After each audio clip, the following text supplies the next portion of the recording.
So welcome everybody, and welcome to this last seminar of the season. So we should be back in September, hopefully, with other talks. And yes, today we're very pleased to have Andrew Long, who is at Rice University, uh, telling us about his very interesting work on the dynamics of phase transitions. So please, Andrew, you can share your slide and please go ahead. All right. Okay, great. Can everybody hear me still? Yeah. Yep. All right, excellent. So, well, many thanks, Benoit, and everybody else who's putting together this seminar series for inviting me to join and tell you about what I've been up to. Unfortunately, I haven't had a chance to attend these seminars in the past, but I've looked over the list of past speakers, and it looks like there's a lot of really interesting talks in there. So I'm looking forward to having a chance to look through some of the YouTube videos and hopefully catch the talks in the future.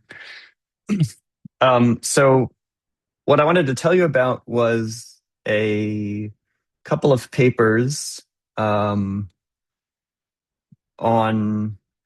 understanding the speed of ultra-relativistic bubble walls. I suspect that for this audience is probably far more knowledgeable than the average one on the topic of first order phase transitions, and perhaps even also, so I know some of you are very intimately familiar with these calculations I'll be describing on ultra-relativistic bubble walls, but so as to not leave anybody behind, I'm still going to take a fairly pedagogical approach to thinking about the speed of Higgs-phase bubble walls. So apologies to those of you for whom 90% of this is going to be stuff you already know about. And I don't have terribly ambitious plans. I think we should have no trouble finishing within time, because the goal is essentially to describe a couple of papers that I wrote with Jessica Turner and friends a few years back, where we were thinking about how to calculate the speed of ultra-relativistic bubble walls, and the way in which our approach differed from the existing approach from Bodecker and Moore. And I'll try to explain exactly where the similarities and differences lie. And then, time permitting, I might say a few words at the end about a more recent paper with Vibhushan Shakya and Julia Ziegler at DAISY, in which we were interested in inverse symmetry breaking phase transitions. So that's the plan. Feel free to stop me along the way if you have questions, or I'm also happy, of course, to take questions at the end. Click. All right, very good. So, click. Hello. Oh, there we go. Yeah, so of course, just to set the stage, our interest is in first order cosmological phase transitions. So we're thinking about those first fractions of a second after the Big Bang, in which the universe was filled with a nearly homogeneous and hot plasma. And as the universe expanded, the plasma contained within it cooled down, inversely proportional to the expansion of the universe. And of course, as the hot plasma cooled, as it passed through different known particle physics energy scales, there was a possibility of an accompanying cosmological phase transition. And these may have been associated to physics at the scale of gauge coupling unification, or so-called gut theories, the scale of supersymmetry breaking, the electroweak scale, in which the Higgs field develops its non-zero vacuum expectation value, the QCD scale, in which chiral symmetry is broken and color is confined, or a variety of other symmetry breaking phase transitions associated with known physics in the standard model, like baryon number, lepton number charges, or physics beyond the standard model, such as Peche-Quinn and connections to axions, dark sectors, the physics of inflation, and so on. So as far as we know from direct observation, there's no evidence for any of these phase transitions yet. There's no direct evidence for any of these cosmological phase transitions, but of course, we'd like to be able to develop robust predictions for the observables associated to these phase transitions, such that we can hopefully reveal their presence with future observations, which I'll describe in a second.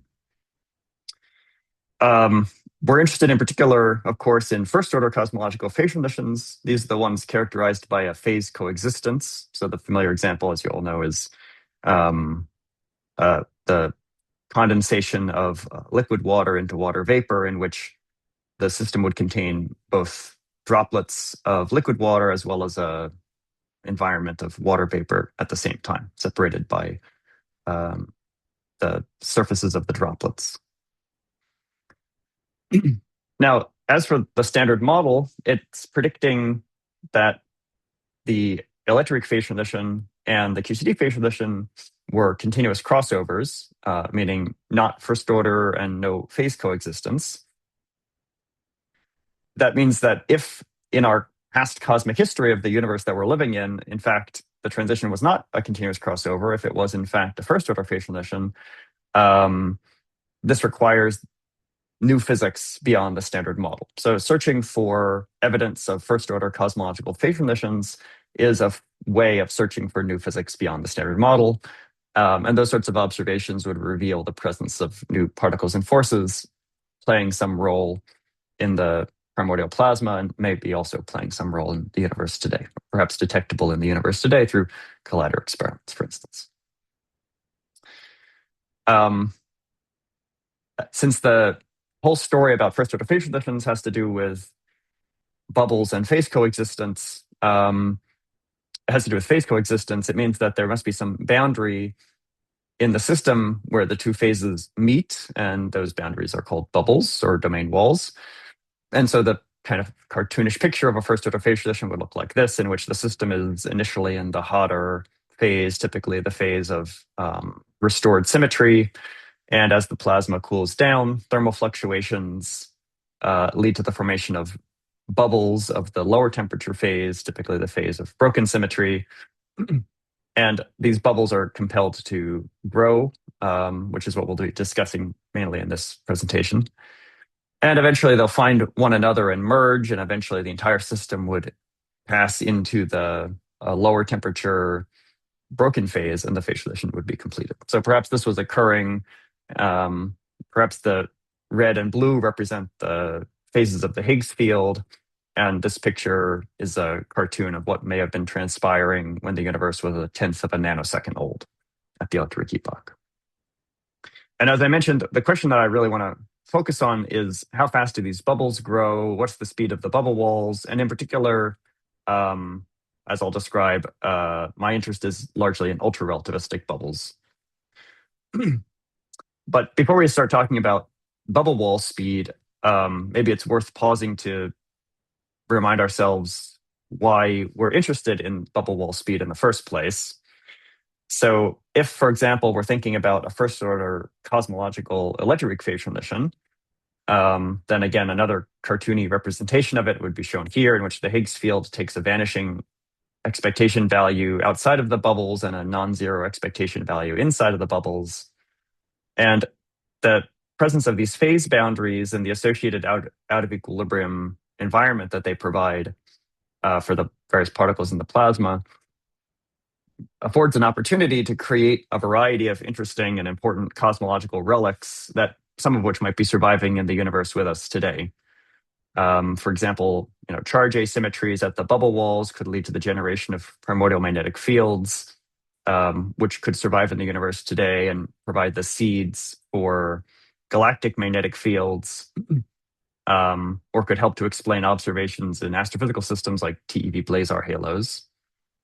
The presence of particle interactions with the bubble walls, if those interactions are CP violating, could play some role in explaining the cosmological excess of matter over antimatter. And in the Higgs context, this is usually known as electroweak baryogenesis. The motions of the bubble walls and the way that they interact with and lead to overdensities in the plasma or lead to changes in the effective equation of state of the system could provide a pathway towards the formation of other cosmological relics like primordial black holes, which themselves could survive in the universe today as the dark matter, or their eventual evaporation could play some role in forming the matter-antimatter asymmetry or other cosmological relics. But perhaps of most interest to this group is the way in which the sloshing around of energies during a first order phase transition would lead to the emission of gravitational wave radiation. Because these gravitational waves, although they were created when the universe was tiny fractions of a second old, would propagate freely through the primordial plasma. In other words, the plasma is transparent to gravitational wave radiation. And those gravitational waves could reach us today, providing an opportunity for us, if we had a telescope that could observe these gravitational waves, it would provide a way of learning about what was going on in the early universe.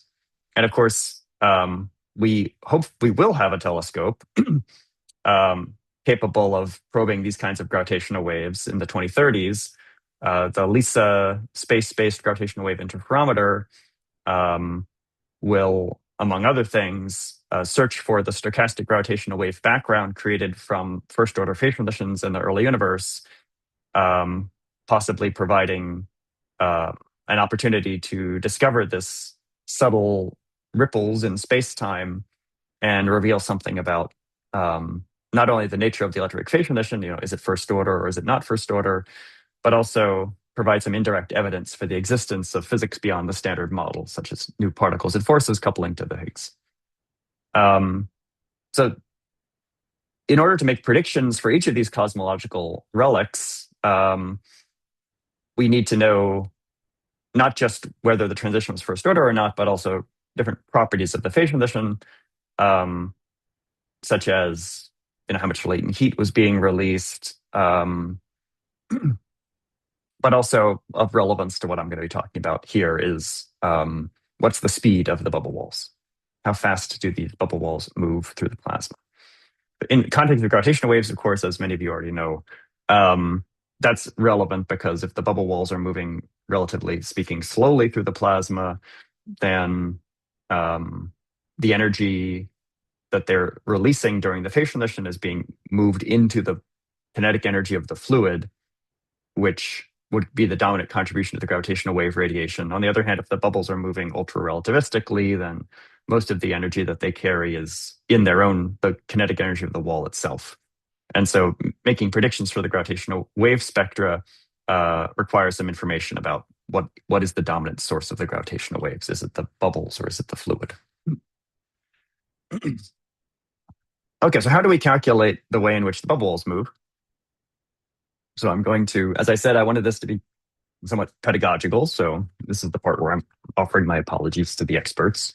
But I'm going to start out very simple. So let's imagine that we have a planar bubble wall, and we want to understand how fast it will move. So, the first thing I learned in physics was F equals ma. If I want to know how fast something moves or how it's accelerating, I'll think about the forces that are acting upon it.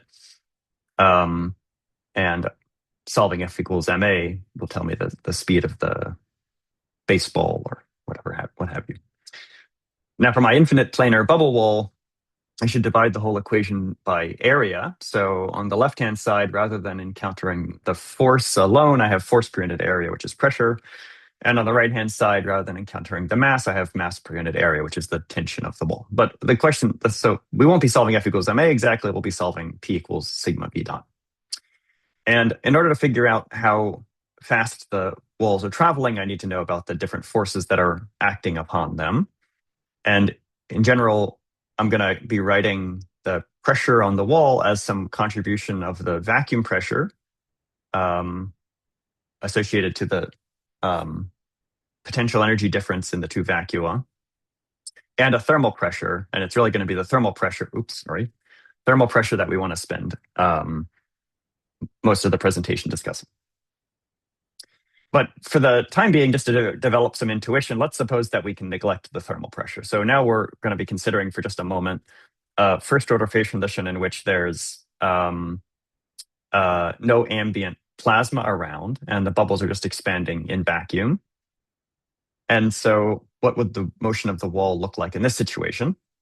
So on the left, I've got a sketch of an effective potential for some scalar field phi that's undergoing this phase transition. I mean, I'm inspired by thinking about electroweak phase transition, but for this discussion and a lot of what I'm going to do later, the results are more general than that. So if you want to associate phi to some known physics, you can think of it as the Higgs field. But if you're happy to think of it in a more general terms, then it's just some scalar field that's undergoing a phase transition. And the system is prepared in the metastable symmetric phase, and thermal fluctuations of the phi field are going to hop over this barrier and find themselves in a bubble region inside of the down here on the potential. And if we zoom onto the surface of this bubble, you can see what I mean here. So phi is at phi s outside of the bubble, where the energy density is around Vs, and the pressure, which is the opposite of the energy density, is around negative Vs. This is just the energy density associated to the scalar field itself, not the energy density of the plasma, because we're assuming that the plasma can be neglected. On the other hand, inside the bubble, phi is around phi h, and the pressure is negative Vh.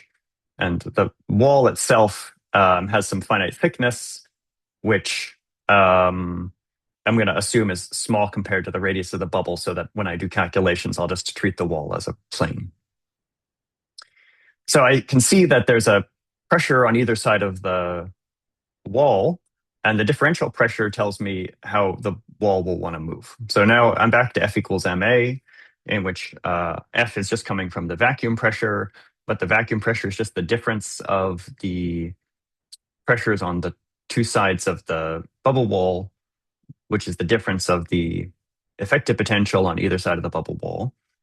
And so solving this equation, I can ask a high school student now to solve this equation for me, and find that the speed of the wall will be growing linearly in time. Now, of course, the high school student wouldn't know that this solution can't continue forever, because, of course, relativity prohibits the bubble wall from reaching the speed of light. But we could use this to estimate how long it would take for the speed to get near the speed of light, which is what this symbol tau represents. So tau is the time scale on which this solution would give motion at the speed of light. And it goes like the tension and inversely with the vacuum pressure. So in other words, bigger vacuum pressure, it wouldn't take as long to get to the speed of light. It's worth emphasizing that this time scale is very short compared to a Hubble time. So if we just estimate the tension as the mass scale of the phase transition, with a symmetry breaking scale cubed, and the vacuum pressure as symmetry breaking scale of the 4, and Hubble as symmetry breaking scale squared over the Planck scale, then comparing this time scale with a Hubble time would lead to something that's parametrically the symmetry breaking scale over the Planck scale, which is always going to be very small for all of the types of transitions that we consider. So in other words, if you nucleated a bubble, and if it weren't feeling any drag from ambient plasma, and it were just accelerating under the influence of the vacuum pressure alone, then it would very, very quickly accelerate toward the speed of light. Of course, we're not high school students, so yeah, we are at least undergraduate students, I suppose. And so we can calculate, accounting for relativity as well, the way in which the bubble wall speed would grow. But suffice it to say, the bubble wall speed grows and now asymptotes to the speed of light on timescales set by the same parameter tau. And the Lorentz factor, meanwhile, grows and keeps growing as time goes by.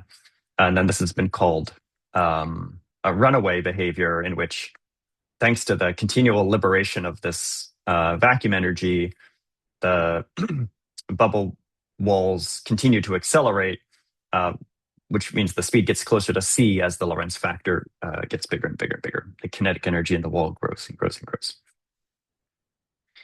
Okay, so this is the familiar situation in which we have no ambient plasma around, and it's quite simple, and even a high school student can tell us the way in which the walls will move. As I said, the wall velocity approaches c, the Lorentz factor approaches infinity. We get this famous runaway growth. But I mentioned that our motivation was to think about phase transitions like the ultra-weak phase transition, and of course we know that if the transition is happening at around the Higgs mass, there, if it's not strongly supercooled, then there should be some population of relativistic quarks and leptons and W bosons around at the time of the phase transition. So we should think harder about what role this thermal pressure term will play in the motion of bubble walls for transitions like a electroweak phase transition. So on the other hand, let's imagine briefly what would happen if this term were very large and playing a crucial role. And in that situation, that is a more complicated situation. If the bubbles are tightly coupled to the medium, the system evolves very nonlinearly because, of course, now the bubble pushes on the plasma exerts a drag back on the bubble, and the system will co-evolve in that way. Then one could study this by solving the coupled system of equations, which consist of the field equation for the scalar, as well as Boltzmann equations for the fluid. And people who are much smarter than me are doing those sorts of things. So I'm showing down here snapshots of simulations by David Weir's group from some years ago, in which we're looking at shells of the fluid getting pushed around by bubble walls. And more recently, the work by the Walgo collaboration with Walgo code have also been incorporating couplings between the field and the fluid in order to understand the dynamics of the phase transition. And of course, these types of studies are immensely important for deriving robust predictions for the physics of things like gravitational waves or baryogenesis. But as I said, I am not smart enough to, or at least that's not what I'm going to be talking about, of how we would use these computational, numerical, and semi-analytical methods to derive an understanding of the bubble wall velocity. I think the plan for me for this presentation and for the papers I'm describing is to try to find some middle ground in which we're accounting for the presence of the medium and its interactions with the bubble, but in a way that remains more analytically tractable.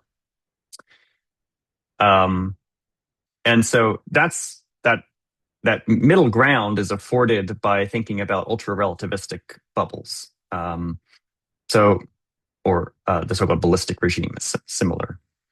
So in this case, if the bubble walls are moving very quickly compared to the speed of sound in the medium, then in a sense, the fluid in front of the wall doesn't know that the wall is coming. And we can calculate the way in which particles from the plasma interact with the wall by assuming that they're simply in thermal equilibrium before the wall smacks into them. And so the rest of the whole talk is, I'm no longer really going to be talking about wall speed. I'm really going to be talking about how to calculate the thermal pressure in the limit of this ultra-relativistic bubble walls. So that's the plan. Oops. And of course, there's a lot of interest in these ultra-relativistic bubbles, particularly in the context of electroweak phase transition. And again, I think this audience is probably already quite familiar with parts of this literature, and there's people whose names are appearing on the slide or in the room. But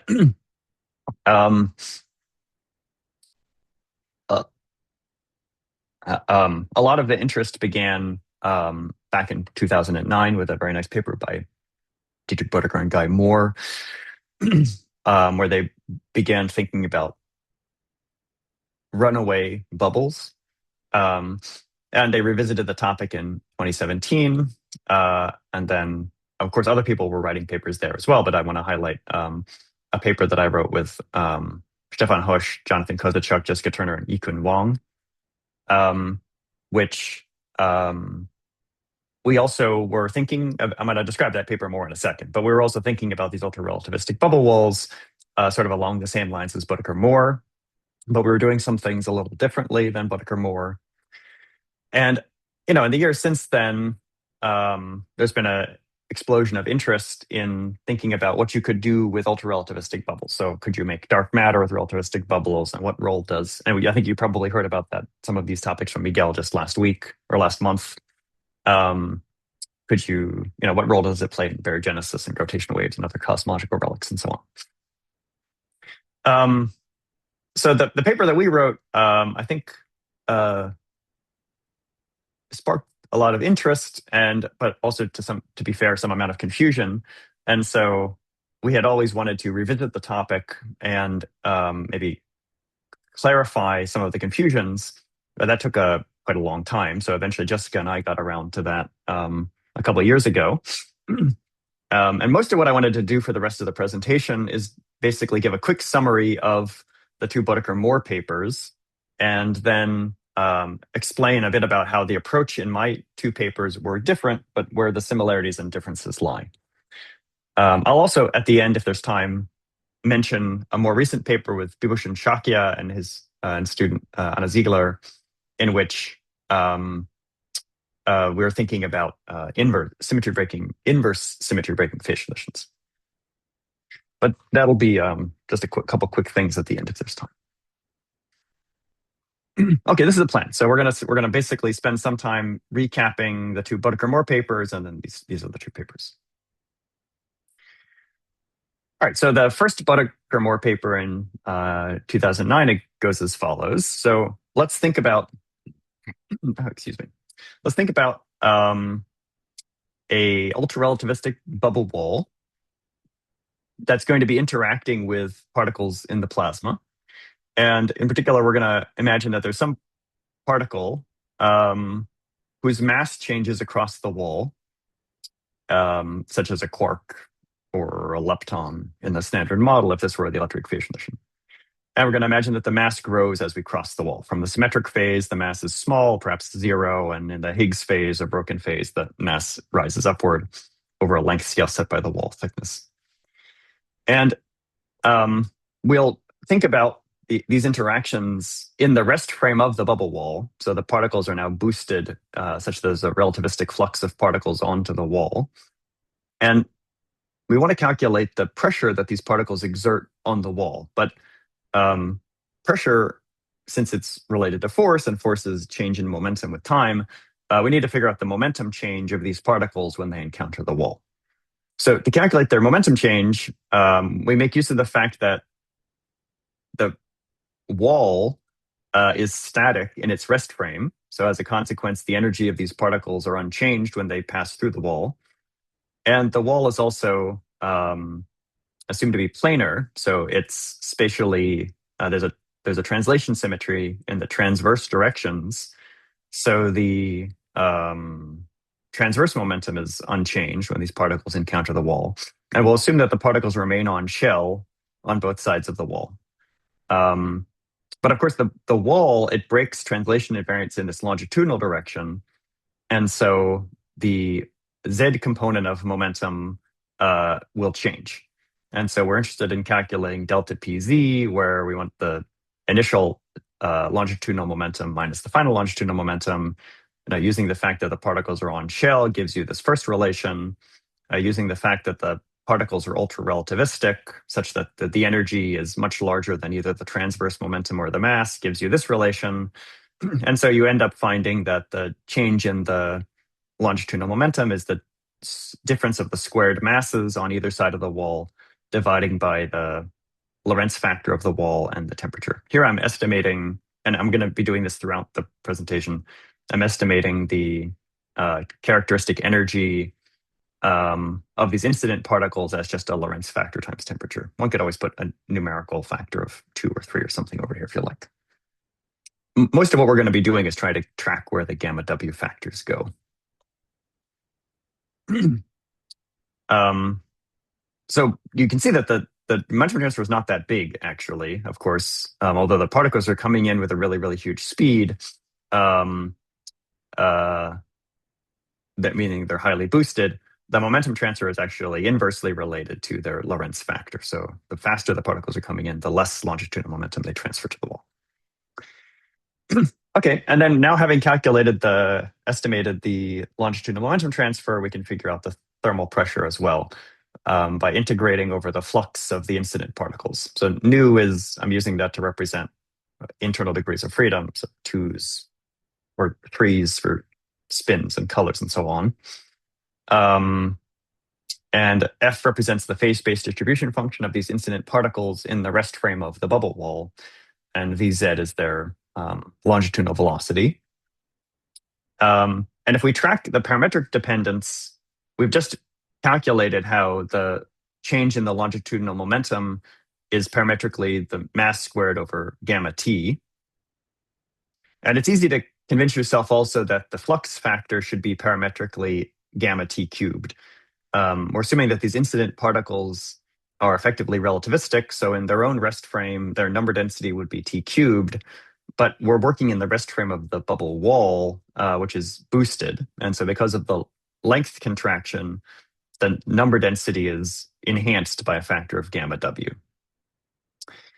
So the flux factor is parametrically gamma w to the first, and the momentum factor is parametrically gamma w to the -1.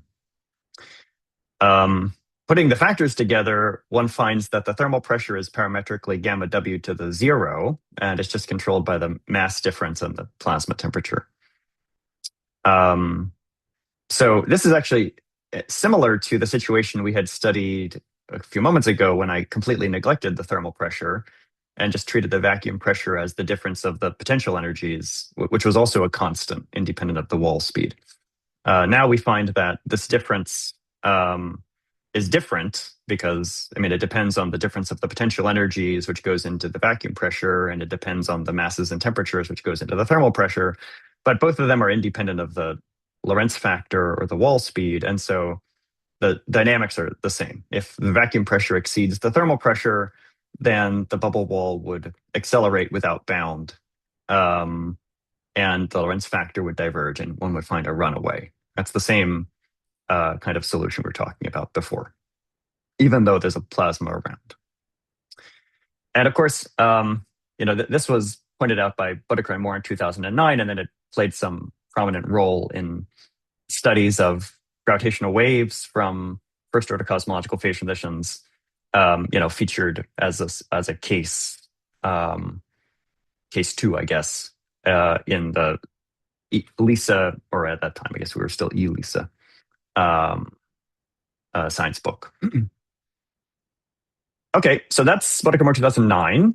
Now in 2017, we're revisiting this question of how do bubbles interact with the ambient plasma in the relativistic regime, and thinking about transition radiation.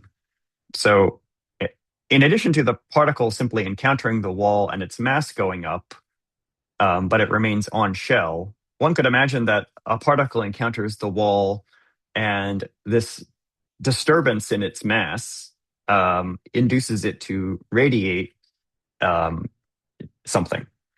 So, one could imagine transitions in which a quark hits the wall and changes flavor by emitting a W or a Z. One could imagine situations where a lepton hits the wall and emits a photon. So now we want to study what these types of transitions imply for the thermal pressure. And in order to be able to distinguish the different types of particles, we'll ascribe a label to them. So we'll use A, B, and C to denote the 3 different flavors of particles that we're talking about. And we'll use S and H as before to denote whether we're thinking about something in the symmetric phase or something in the Higgs phase or the broken phase. Of course, in a transition like electron to electron photon, maybe both particle A and particle C are electron particles, but we'll keep the labels. We'll use 3 different labels just to be more general. All right, so how does the calculation change if we've got 3 particles? Well, on the one hand, when we're calculating the thermal pressure, we're still going to be integrating over the flux of the incident particles. Now I've just added an A label everywhere. And we're still going to be weighting that integral by the momentum transfer. But of course, now the splitting process is inherently quantum mechanical and random. You throw the same particle at the wall many, many times, and because of quantum mechanics, sometimes it'll split, sometimes it won't split, sometimes it'll split and the photon goes off that way, sometimes the photon goes off that way. And so what's relevant then is the average, meaning the quantum mechanical expectation value over all possible outcomes.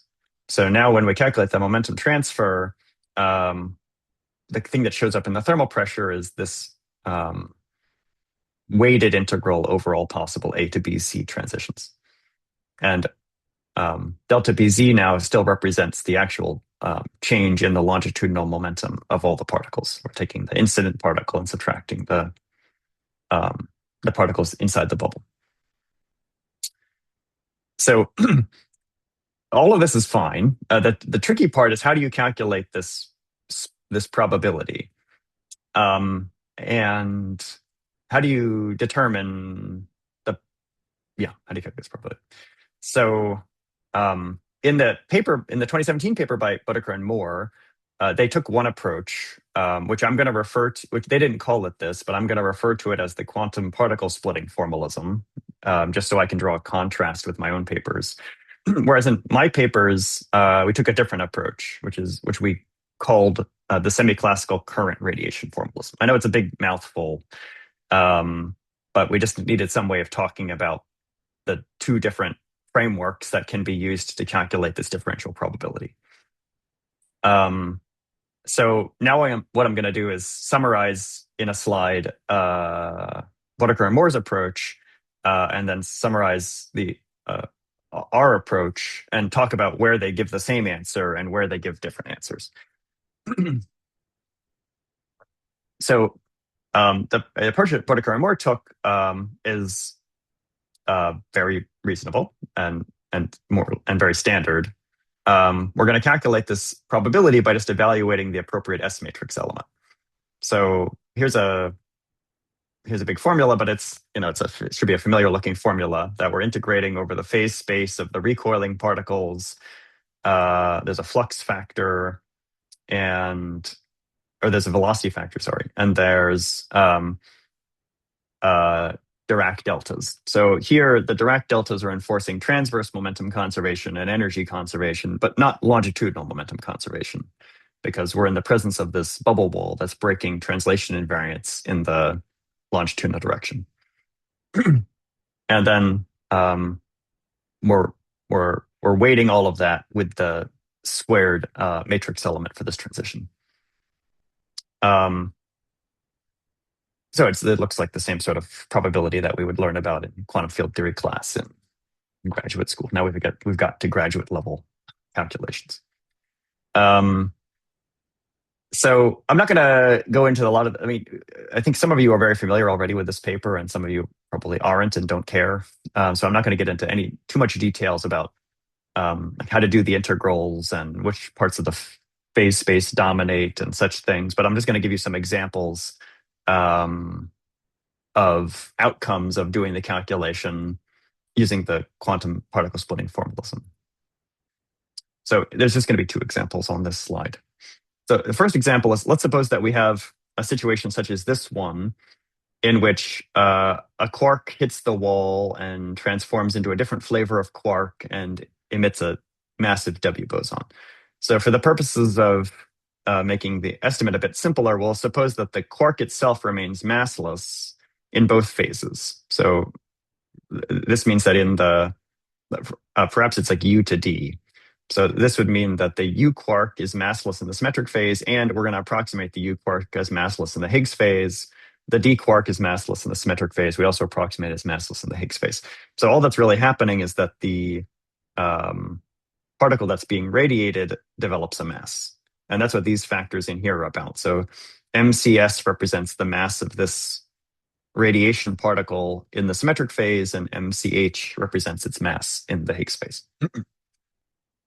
You could, in principle, do the calculation keeping all the masses non-zero, but then you don't get this cute little formula. And here I'm just showing the expression for the average momentum transfer, not the whole thermal pressure. Yeah. So you can see that it depends, for example, on the square of the coupling, because now, of course, there's going to be a vertex. The matrix element is going to be proportional to the coupling to the first power, and the probability goes like matrix element squared, so we get coupling to the second power. This is the associated quadratic Casimir of representations of the particles involved in the scattering. And then there's some stuff that comes from doing the momentum integrations that depends on the masses of the different particles involved. In particular, when you integrate over the mass of the W, there's an IR sensitivity there, and that has to be regulated by introducing um, an IR cutoff, which you could set to one of these masses if you like. Um, so, right, okay, so that's the first case. The second case, for comparison, we can consider also a situation in which the radiator particle is the massive one and the radiation particle is massless. So this would be like an electron hitting the wall and ejecting a photon. So here we take the general formula, but set the mass of the C particle, which is the photon, to 0. And you get a kind of similar looking formula in some regards. I mean, there's still a coupling squared and so on. There's still these types of factors that depend on ratios of masses, although now these are the masses of these two particles, the electron, rather than the mass of the radiation particle. And there's a log associated with the IR divergences in QED of emitting this photon. And most notably, there's a factor of the incident particle energy also in the denominator. And that is important, of course, because remember that the incident particle energy is parametrically the Lorentz factor times the temperature. So if the wall is moving very, very fast and the Lorentz factor is very large, then this denominator is very large, making this momentum transfer smaller and smaller. So just to call attention to that, if we were to track the dependencies upon the Lorentz factors, you would find that the average momentum transfer in the first case with the massive radiation would go like gamma W to the 0. Remember that this thing is getting cut off at the mass of C, so it also doesn't depend on gamma W. Whereas in this second case, with massless radiation, the average momentum transfer would go like Lorentz factor to the -1. So if both channels are available, and if the incident fluxes of both particles are comparable, as you'd expect in the standard model, then the first thing would play a bigger role than the second thing at large Lorentz factor. And really, just to drive that point home a bit further, so if you calculate the corresponding thermal pressure, remember that the thermal pressure requires a factor of the flux times this average momentum transfer, and the flux goes like gamma W to the 1 T cubed. So the thermal pressure is always up by an extra gamma compared to the average momentum transfer. So bottom line is this first type of process would contribute a thermal pressure that continues to rise with gamma W, whereas the second one contributes something that's constant with gamma W. And that's the primary takeaway of Boddacker-Moore 2017. So they used this quantum particle splitting formalism. They were interested predominantly in these sorts of channels in which you have a massless radiator emitting a massive radiation and finding that the thermal pressure was going like gamma to the first, meaning that sooner or later it's going to overwhelm the vacuum pressure, which goes like gamma W to the 0. And consequently, if these sorts of channels are available in your first order phase transition, you don't expect the bubble walls to run away unless the plasma is really super cooled so that like the temperature factor is subleading. It kills you. But I mean, if you imagine that the transition is not terribly super cooled, then the conclusion is that the thermal pressure will overwhelm sooner or later the vacuum pressure, and the bubble wall will not run away, but rather it'll continue to expand at some ultra-relativistic terminal velocity. Boddacker-Moore didn't really draw attention to this other case that I'm describing, in which you have a massive radiator emitting massless radiation, but you could just as well use their formula. So I don't think the formula I showed on the previous slide actually appears explicitly in their paper, but you could use their formalism to do the calculation as I've done, and you would find that in that case, the thermal pressure also goes like gamma to the 0. All right, so as I said, this is stuff that I think a lot of you probably know quite well. What were we doing? So apologies for the big wall of text, but I wanted to have a place to put all these things together. So back in 2020 or so, my collaborators and I were motivated by the very nice Boddacker-Moore paper to study electric bubble wall velocity. And we noticed the IR sensitivity of their result and suspected that it could be important, therefore, to resum multiple soft emissions. So rather than having simply a single splitting, allow for the possibility of 2, 3, 4 splittings and sum them all up. Because after all, this is a thing that can be done. So now the difficulty was that we didn't see how to accomplish this using the quantum particle splitting formalism for calculating the matrix elements. So to facilitate the ability to resum the soft emissions, we adopted a different approach, the semi-classical current radiation formalism, in which we treat the radiator particle as a classical current, and we get the spectrum of the quantum radiation that occurs. And I'm going to describe this more on the next couple of slides. So making use of that formalism, we resummed all these soft emissions. We resummed the soft emissions to all orders, and we concluded that the average momentum transfer and thermal pressure would scale as like this, regardless of whether the radiator is massive or radiation is massive. So in case you've already forgotten, so the Boddicker-Moore result was the thermal pressure would go like gamma to the 1 if your radiation is massive, and it would go like gamma to the 0 if your radiator is massive. This is gamma to the 2, and 2 is neither 1 nor 0.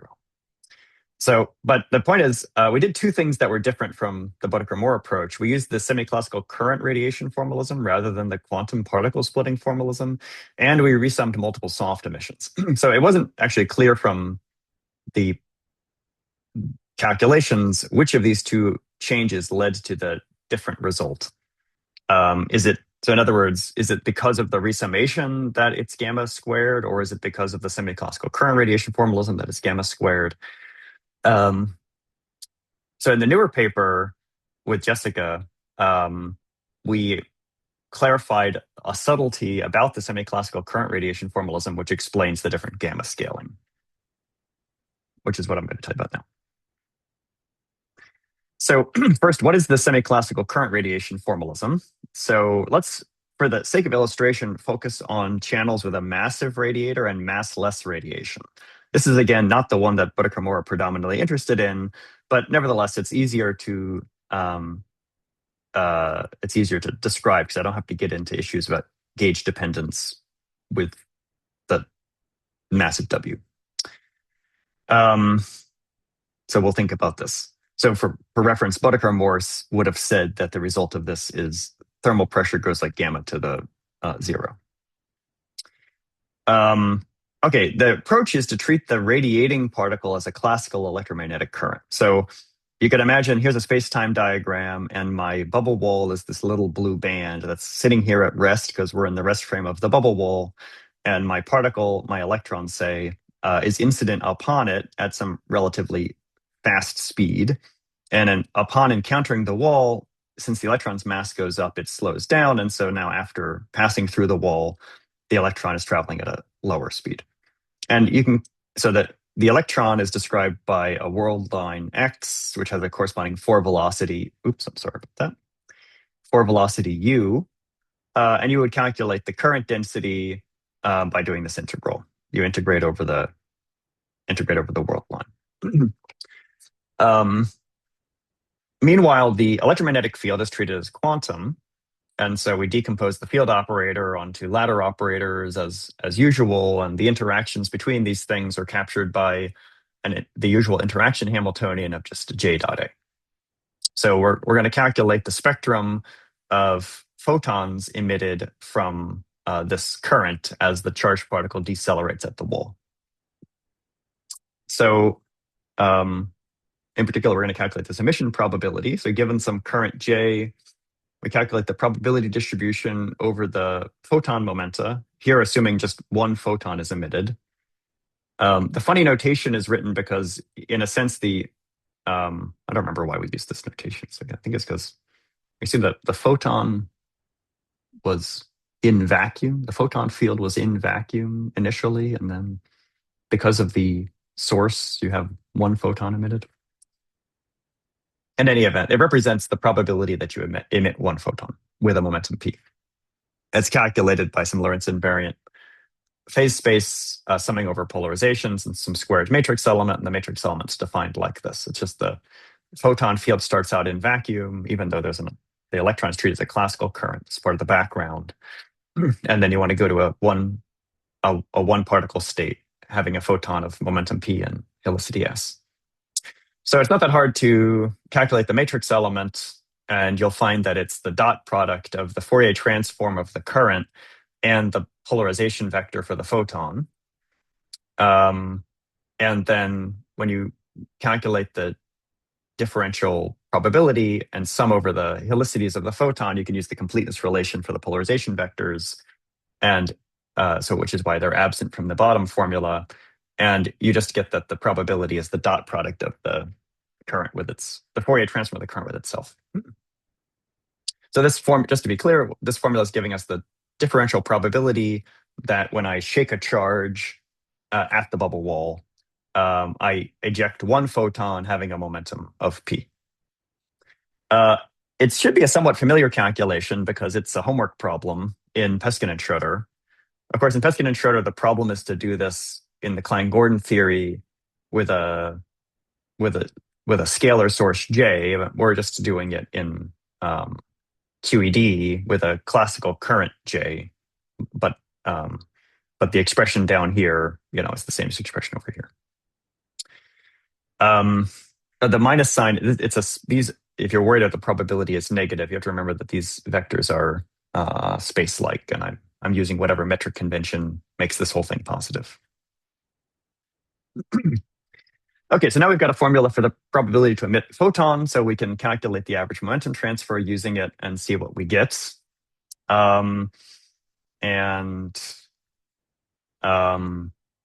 Here's the side-by-side comparison of the two approaches. So in Bodecker-Morse quantum particle splitting formalism, you pick the momentum of the incident particle, and quantum mechanics tells you a probability distribution over the momenta of both recoiling particles. Whereas in the semi-classical current formalism, you pick the current, meaning you pick, in effect, both the momentum of the incident electron, say, as well as one of the recoiling particles, the electron inside the bubble, and you're calculating a probability distribution over the momentum of the photon. And this picking PB is where all the problem comes in, because of course, you have to know a priori what the current is. In order to use the semi-classical current formalism, you have to know a priori what the current is. Like what you have to specify both the momentum of the incident particle as well as what the particle's momentum will be once it gets inside the bubble. That's what I mean by picking PB. This is like picking the electron's momentum inside the bubble. And now we have to make a choice about that. So let's talk about two different possible choices. And then I promise I see the time is already running a little bit later than I expected. So we're approaching the end. So how do you choose PB? So here's one approach for choosing PB. So suppose that C is small. This would be, say, the photon is coming out very soft. So we have an electron comes in highly boosted. We get out an electron that's highly boosted, and we get out a really soft photon. And in that limit, for the electron, you have approximate energy and transverse momentum conservation, and it remains on shell. And if you use the semi-classical current formalism, you would find this expression for the average longitudinal momentum transfer.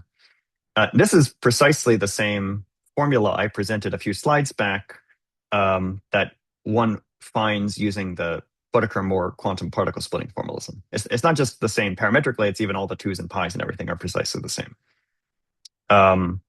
So the takeaway here is that if you choose PB such that it's consistent with the one-to-one kinematics, where the radiated particle is very soft, then the semi-classical current radiation formalism will yield the same result as the quantum particle splitting formalism.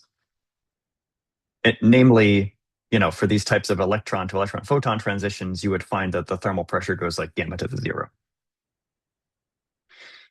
On the other hand, what if you tried to impose energy and transverse momentum conservation among all three of the particles? So not assuming that the photon is soft, but just saying, oh yeah, I have a particle coming in, two particles come out. Let me enforce energy and transverse momentum conservation among them. And if you make this choice and you solve these relations for PB, and if you make that choice for PB and chug through the rest of the math, you would find that the average longitudinal momentum transfer is given by this expression, which has a UV sensitivity to the energy of the radiated particle, namely the photon. Um, so this is a funny result. You'll note immediately that it doesn't vanish when the mass change is zero, and it has a power law UV sensitivity. So, for example, if you were to take the UV cutoff to be gamma t, then you would find that the average momentum transfer is on the order of gamma to the first, and the average thermal momentum is on the order of gamma squared, is parametrically gamma squared, which is the result that we reported in the 2020 paper. And basically what's happening is here with these kinematics, you're allowing for the possibility that a particle comes in, like the electron comes in, and the wall slows it down so much that the electron comes out now very slow, and the photon comes out with the photon carries away most of the electron's momentum. And since the electron came in with a momentum on the order of gamma t, the most momentum you could give to the photon would be on the order of gamma t. And so if you use these kinematic conditions, you would be led to that conclusion. So I think this is so just to emphasize this point a bit further, this result that I'm describing to you now is not about resummation. It's not saying that if I resum a bunch of multiple emissions, then my gamma to the first thermal pressure transforms into a gamma squared. This is a single emission. So as for that question I raised a few slides back on, whether the gamma squared result was linked to the resummation, I mentioned that we were doing two things differently than Buttercombe-Moore. We were using this SCR formalism rather than QPS, and we were doing a resummation. But this calculation in the newer paper with Jessica reveals that the difference was predominantly because of using the SCR formalism and making this kinematic choice, not about the resummation. All right, so let me sum up. So this kind of complicated to read table is supposed to give you a summary of all the different things I've said. So if you use, I think C stands for classical. So if you think of a one-to-one transition, the momentum transfer is simply this, and the thermal pressure scales as gamma to the zero. Now, if we think about one-to-two transitions and use the quantum particle splitting formalism, again, this is just for transitions in which it's something like electron to electron photon, where the radiation is massless, just for the sake of comparison. So you would arrive at this expression for the average momentum transfer, and you would find also that the thermal pressure scales as gamma to the zero, which is consistent with this is effectively the Buttercombe-Moore calculation for the electron to electron photon channel. On the other hand, if you're using the semi-classical current radiation formalism, there's this extra ambiguity about how do you choose the momentum of the particle inside the bubble. And if you were to use 1-to-2 kinematics, where the photon is very soft, you arrive at exactly the same expression for the average momentum transfer and the same conclusion about the thermal pressure. On the other hand, if you're using the 1-to-2 kinematics, where you're imposing energy and transverse momentum conservation among all three particles, you would be led to conclude that the average momentum transfer is UV sensitive. And if you're choosing the UV cutoff to be the energy of the incident particle, which is parametrically gamma t, then you'd find that the thermal pressure goes like gamma squared. So what we tried to advocate for in the second paper with Jessica is that if one wants to use the semi-classical current radiation formalism to do these thermal pressure calculations, one should take a lot of care in how to choose how to choose that current. Because different choices will lead to different answers. And then I think I'm out of time, but I mean, I wanted to mention briefly how there's a lot of topics that I really enjoyed this work. And there's a lot of things that had come up along the way that I never got around to looking into. And some of these things have been looked into by other people, but let me just call out a few things that I thought would be interesting to explore. So in regard to this comparison of quantum particle and semi-classical current and so on, I only made the comparison here for the situation in which the radiation is massless, like electron to electron photon. But the more relevant case, of course, would be something like quark to quark W, where the radiation is massive.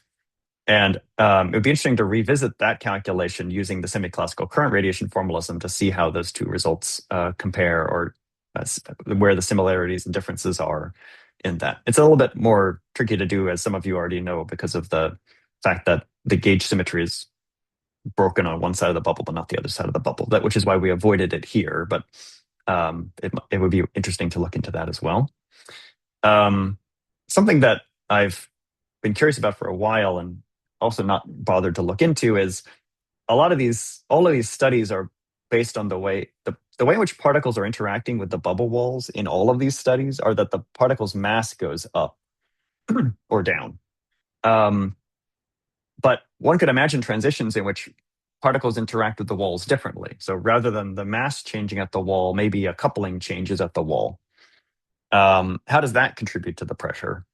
Like, for example, imagine that you have maybe you have a quark that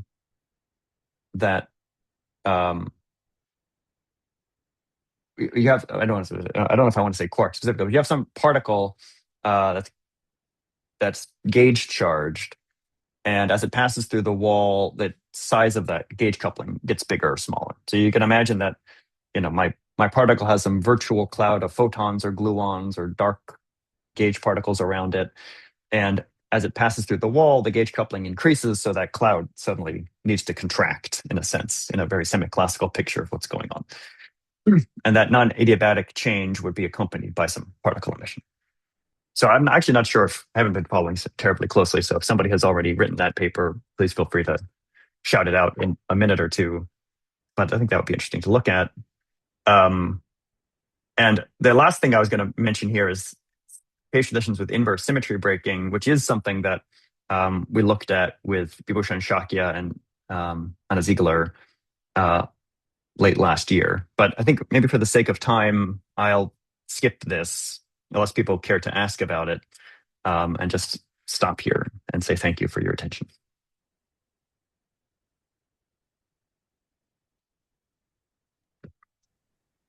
Thank you very much, Andrew. That was really interesting. So do we have any question now from the public? Hello, can you hear me? Yes, go ahead. Yes. Hello. I have one question. How does your result rely on the wall thickness? Since we know maybe for electrical analysis, so maybe in most cases we should consider the thin wall. Right. I'm sorry. Yeah, you said you're asking about the wall thickness? Yeah, wall thickness. Oh, okay, good. Right. Excellent question. Thank you. It's a good question because I know the answer to that question. So yeah, one thing, by the way, you might ask back here is I had argued that even if you do this calculation in this way, there's a UV sensitivity. And to get the gamma squared scaling, we were treating the UV cutoff as the energy of the incident particle. But you could ask, should not the wall thickness enter to provide a UV cutoff as well? And presumably the wall thickness, the cutoff associated to the wall thickness is lower than the cutoff associated to the energy of the incident particle. And so that is another topic that we were interested in when Jessica and I wrote this paper last November. And so we explored that a little bit as well. So if so how am I going to explain this? So what we're looking at now is accounting for a finite wall thickness when evaluating the differential probability for emitting a single photon. So the thing on this quantity that's getting plotted is essentially the spectrum of the photon that would be emitted when the electron hits the wall, assuming the wall has a certain thickness. And for simplicity, the configuration that we're thinking about now is entirely collinear, where an electron is incident on the wall with this speed, 0.96 of c, and as it passes through the wall, it recoils with this speed, 0.92 of c. So that's what the different curves correspond to. They're different choices for the speeds of the incident and recoiling electrons. And then what we're calculating is the probability distribution over the momentum of the resultant photon. And so what you can see is that that spectrum is log flat up to a UV cutoff that is linked to the wall thickness. And in fact, if you perform this sort of, so in other words, the fact that these curves turn over is because of the wall thickness. Like, let me maybe put it this way. So you might have expected that the photon spectrum would get cut off at momentum of 1 over the wall thickness, which would correspond to these curves being flat and then falling here at 1 over the wall thickness. Or maybe you think they would fall at 5 over the wall thickness or something like that. So to figure out exactly what was controlling the turnover, the plot on the right is the same as the plot on the left, but rescaled such that all of the curves on the vertical direction asymptote to 1, and all of the curves on the horizontal direction are scaled by these factors here. So now rather than it just being p in units of LW, it's p in units of LW times this stuff over here. And the results indicate that the UV cutoff for these spectra is parametrically set by gamma squared times the inverse wall thickness. Because basically, once p in these units gets bigger than 1, that's where the spectra starts to fall. So that would correspond to energies on the order of gamma squared over the wall thickness. That's consistent with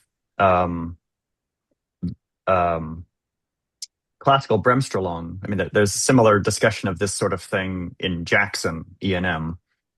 And what's relevant, though, maybe to motivating your question, is like for reasonable parameters, this combo is always way smaller than gamma t. So even if you're going to do the calculation using the semi-classical current approach, and you're going to make that choice for PB that I described, which would have led to the UV sensitivity, you should have picked this as the UV cutoff rather than this, since this scale is lower than this scale in general. So here is another question. When should we use your SCR method or the method of Bodecker? I mean, for the kind of realistic electrical phase transition, including electrical plasma. I mean. So I mean, both formalisms are attempting to capture the effect of the plasma on the bubble wall dynamics, but they only apply, of course, if the bubble wall's motion were ultra-relativistic. So I think you mentioned baryogenesis. So of course, for baryogenesis, in models of, say, electric baryogenesis, where there's charge transport in front of the wall, if you want to keep the bubble wall velocity below the speed of sound in the plasma, then you wouldn't use either of these approaches, because the bubble walls wouldn't be traveling at, huge Lorentz factors of 1,000. These are for the two approaches in general would apply if you're interested in maybe strongly supercooled phase transitions, in which the system is not perfectly in vacuum, but rather you're in a regime in which the bubble wall dynamics are predominantly governed by the latent heat getting released, accelerating the wall and interacting with some diluted plasma. Are you asking when to use either of them or when to use one versus the other? I mean, maybe I didn't understand. If you're asking about like when would I make use of any of this, the answer was ultra-relativistic bubbles in a dilute plasma. If you're asking about, which is maybe not the regime of interest for you, if you're interested in baryogenesis or maybe even gravitational waves. But if you're asking about when to use semi-classical current as opposed to quantum particle splitting or vice versa, I'm not here to advocate for using one or the other. I think I'm just trying to point out that if you're going to make use of here to point out that you can obtain the same results from both approaches. Okay, thank you. Any other questions?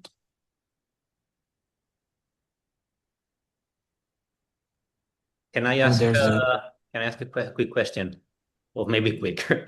Andrew, maybe you said it and I missed it. But so where is the resummation part in your SCR formalism?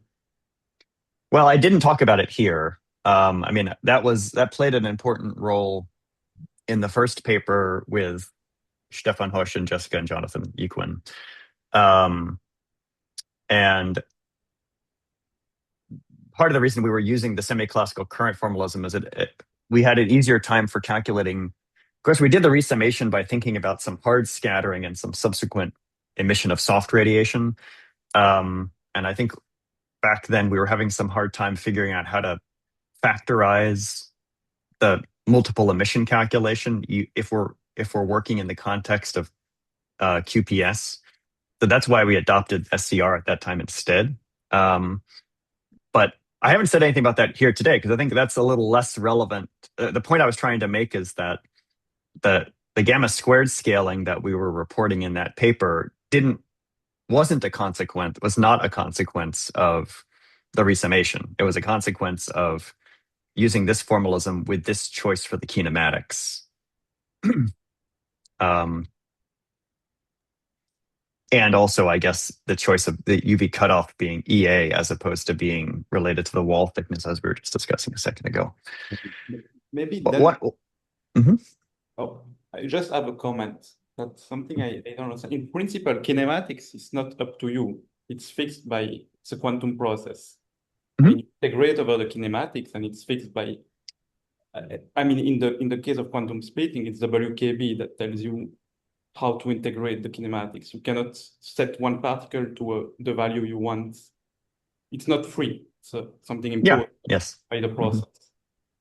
So I don't understand why you can compare two different kinematics. I think it's because SCR is classical. So you don't consider the back reaction on the source itself. So you are missing something. And that's why you have a freedom.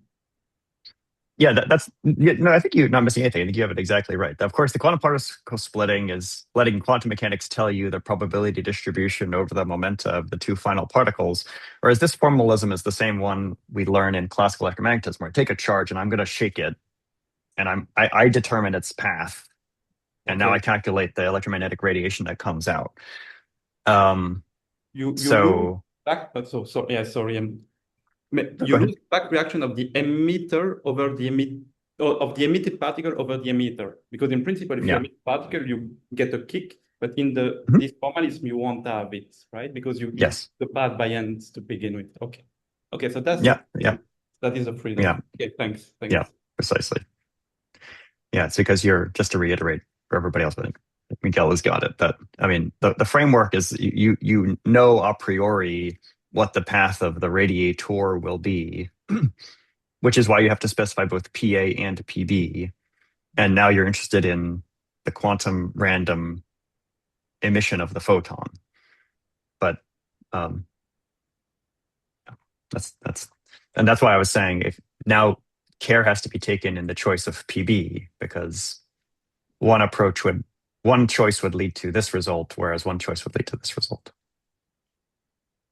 Okay, thanks. Okay, there's a question in the chat from Martin. Maybe I can just read it. Could you please clarify if both fermions and bosons contribute positively to the decay more thermal pressure due to the mass change across the wall? In a paper I was reading recently, it was suggested that the sign is plus for bosons and minus for fermions. However, based on your presentation, I would expect it to be plus for both. Yeah, I'm not familiar with that paper. I would also expect it to be plus for both. I mean, the scaling with gamma W can be different depending on, as I said, things like whether you're doing like massless radiators and massive emission, or massive radiators and massless emission. Yeah, but he does as for mention this- due to the mass change across the wall, so I think it's just the leading order pressure. Oh, well, yeah. So in that case, I certainly can't understand why bosons and fermions would differ. Yeah, if I remember correctly, it's but- plus for both. It's just there's a different coefficient in front of the term, but it's plus. But it is possible that, I mean, for instance, if you think about perhaps what you're thinking about, I'm sorry, I'm not familiar with the paper that this person is asking for, Martin is asking for, but here's a situation where the sign does differ. So if you imagine an inverse symmetry breaking transition in which the symmetry is broken in front of the wall and unbroken behind, meaning that the particle's mass actually goes down as it passes through the wall. In that case, the momentum transfer would be negative for the one-to-one transitions, and the thermal pressure would be negative for the one-to-one transitions. But again, this is not a boson-fermion thing. It's just is your mass going up or is your mass going down sort of thing. And part of what we were doing, this was known before our paper, but part of what we were doing in our paper is trying to understand the effect of 1 to 2 transitions and how the pressure can change from negative to positive, which I could talk about more, but I think that wasn't the question. Good. Then is there any other question?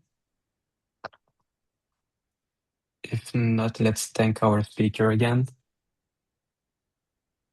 And thank you all for questions, and again, for the opportunity to speak here. Really enjoyed the seminar series. I think I'll have to check it out more in the future. Well, thanks a lot for speaking today. So yes, like I said at the beginning, we'll take a break for the summer, and then we should be back in September, hopefully with new speakers and seminars. So thanks a lot, everybody, and have a good summer. Thank you. Have a good Thank summer. you.